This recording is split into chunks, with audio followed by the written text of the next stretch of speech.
بسم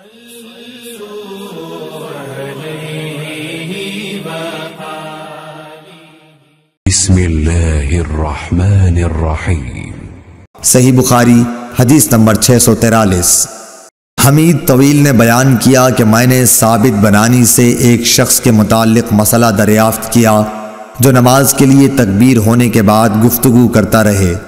اس پر انہوں نے انس بن مالک رضی اللہ تعالی عنہ سے بیان کیا کہ انہوں نے فرمایا کہ تکبیر ہو چکی تھی، اتنے میں ایک شخص نبی کریم صلی اللہ علیہ وسلم سے راستے میں ملا اور آپ کو نماز کے لیے تکبیر کہی جانے کے بعد بھی روکے رکھا۔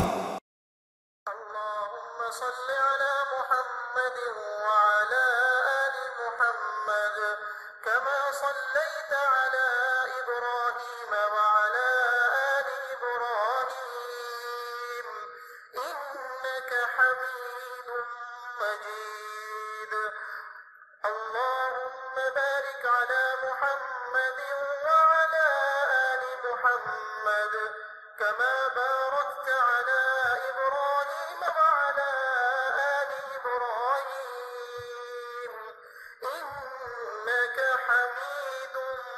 مجيد